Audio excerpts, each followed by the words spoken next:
अ, काव्य समाप्त झालेलं आहे. फक्त डॉक्टर रिचा शर्मा ज्यांनी ह्याच्यावरती संशोधन केलं होतं माझ्याबरोबर, त्या आलेल्या आहेत. एक सांगावसं वाटतं, की एक किरणलालजी श्रेष्ठ नेपाळहून जॉइन झालेले आहेत आपल्या या काव्यासाठी. आणि तसेच इंदोर आणि महू इतरही ठिकाणून लोक जॉईन झालेली आहेत. रिचा शर्मांना विनंती करतो एक 5 मिनिटं त्यांच्या 2-3 मिनिटं त्यांच्या मनातलं मनोगत सांगावं. कारण त्यांनी हे खूप जवळून पाहिलेलं आहे काव्य. मी आता स्क्रीन शेअरिंग स्टॉप करतोय. रिचा जी आप 2 शब्द बोलिए. हाँ, नमस्कार, नमस्कार सर। और इस समूह में इस समय उपस्थित सभी को मेरा सादर नमस्कार। मुझे बोलने का अवसर दिया इसके लिए भी मैं आभारी हूँ। और जैसा वाक सर ने बताया कि प्रारंभ में कुछ बोध थे और वो जब मेरे सामने वो आए तो मैंने देखा कि बहुत ही वो भावपूर्ण है। और ऐसा लग रहा था कि उन सबके माध्यम से कुछ एक कथा सामने आने वाली है, आना चाहती है एक कथा जो है। और फिर जब मैंने उनको पढ़ना शुरू करा, जो बोध थे, जैसा सर ने बताया कि वो मैं भाषा पर, हिंदी भाषा पर मैं उन पे काम कर रही थी विशेष रूप से। और जब मैंने उन बोध को पढ़ा तो मुझे ऐसा लगा कि इसमें जो सीता माता का जो रूप सामने आ रहा है वो थोड़ा-सा मैं उस समय बहुत बड़ी नहीं थी, पीएचडी किया था मैंने। तो मेरा जितना उस समय का अध्ययन था, तो मुझे लगा कि नहीं, इसमें जो सीता देवी का जो रूप या सीता माता का रूप आ रहा है, वो एक सशक्त स्त्री के रूप में सामने आ रहा है। और शायद वही वो ये बताना चाहती है कि आज की ज़रूरत, आज की आवश्यकता यही है कि स्त्री जो है वो इतनी सशक्त उसको होना चाहिए। तो ये वास्तव में सीता शक्ति का अब एक स्त्री सशक्तिकरण की मिसाल है। और जैसा सर ने बताया, वाग सर ने, कि जब अ, और उन्होंने पहले तो बोध आते थे, लेकिन बाद में जब उन्होंने देखा तो उनको लगा कि जो घटनाएँ, जो बोध आए हैं, वो उन्हें लगा कि एकदम पूरी तरह से प्रामाणिक है, यानी कहीं न कहीं उनको ऐसे अवसर मिले, ऐसे मौके आए कि उनको लगा कि जो ये बातें आ रही हैं, ये वास्तव में घटित हुई हैं। मैंने भी इस पे शोध किया उस समय। और मैंने तब तक रामचरितमानस ज़्यादा पढ़ी थी, क्योंकि वो अवधी में लिखी हुई है और उत्तर भारत में ज़्यादा उसका अध्ययन किया जाता है। तो रामचरितमानस मैंने ज़्यादा पढ़ी थी, लेकिन फिर मैंने वाल्मीकि रामायण का अध्ययन किया।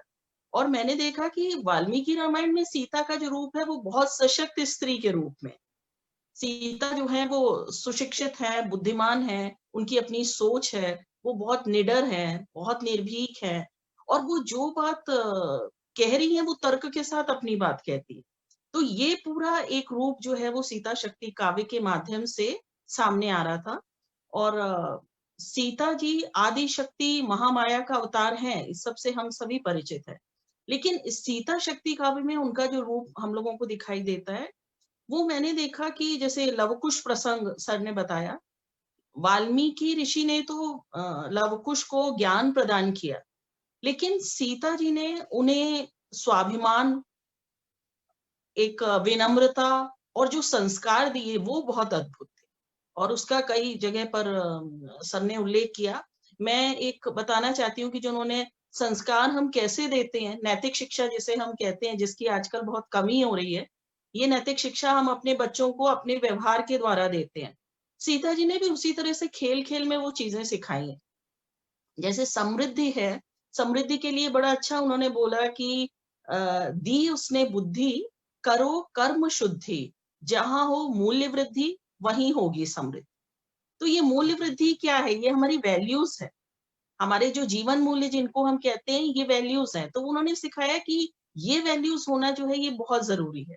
तो वो उन्होंने अपने कार्यों के माध्यम से, अपने व्यवहार के माध्यम से वो लवकुश को उन्होंने सिखाया।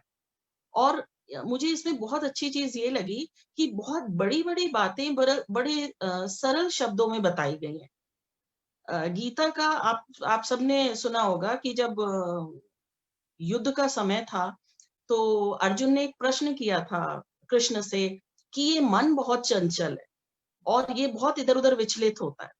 तो कृष्ण ने उसका उत्तर दिया और एक पंक्ति उन्होंने कही थी कि असंचयम महाबाहो दुर्निग्रहम चलम अभ्यासेन तु कौन्तेय वैराग्येन च गृह्यते। यानी ये जो मन है, इसको हम अभ्यास से और योग से हम इसको नियंत्रित कर सकते हैं। इसी बात को सीता शक्ति काव्य में मन की चंचलता को उन्होंने कैसे समझाया कि मन में हो सत्संग, पैरों में संयम। सत्संग आपको करना है और पैरों में संयम यानी एक नियंत्रण आपको अपने ऊपर रखना है, और हाथों में सत्श्रम हो। हाथों में आप जो भी काम करें, आपके हाथों से आपके द्वारा जो भी काम हो वो अच्छे काम होने चाहिए। तो वो कब होंगे? जब सत्संग होगा, जब नियंत्रण होगा, तभी जो है वो सत्श्रम भी हो सकता है।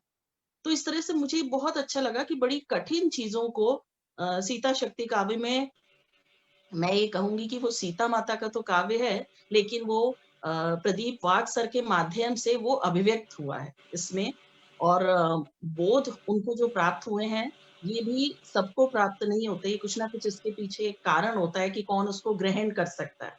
ये कहा जाता है कि विद्या और धन जो है वो भी सुपात्र को देना चाहिए, आप किसी को नहीं दे सकते, नहीं तो उसका दुरुपयोग होगा। तो उस तरह से ये सीता शक्ति काव्य सामने आया, मेरे लिए बहुत अच्छा अनुभव रहा। और विशेषता ये रही कि इस पर काम करने के लिए, लिखने के लिए, सह रचना करने के लिए, शोध मैंने जो किया, तो उसी बहुत मुझे पढ़ने को मिला। मैंने उत्तर रामचरित का भी अध्ययन किया और वाल्मीकि रामायण का किया, सीता के संदर्भ में किया, रामचरितमानस को पढ़ा, और फिर मुझे समझ में आया कि हर किसी में सीता का एक अलग रूप हमारे सामने आता है। और इसमें जो हमारे सामने जो रूप आ रहा है सीता का, वो एक सशक्त स्त्री का रूप सामने आ रहा है। आज के शब्दों में कहें तो जिसे हम लोग सिंगल मदर कहते हैं। तो सिंगल मदर जैसे माता पिता दोनों का दायित्व अपने ऊपर लेकर और बच्चों का पालन पोषण करती है, उस तरह से सीता ने लव कुश का पालन पोषण किया और उन्हें फिर राम के सामने प्रस्तुत किया। उससे पहले उन्होंने राम के पास तब तक मिलने नहीं जाने दिया। बाद में वो जब ये जो अश्वमेध यज्ञ और ये सारी चीजें हैं, उसके बाद लव कुश जो है वो राम के पास गए।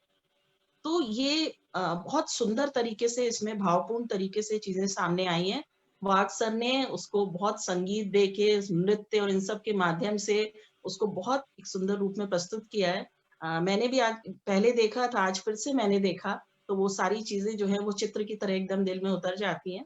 मैं आभार व्यक्त करती हूँ, धन्यवाद देती हूँ कि सब सम्मानित सदस्यों के साथ मुझे बात करने का, अपनी बात कहने का आपने अवसर प्रदान किया। आभारी हूँ सर।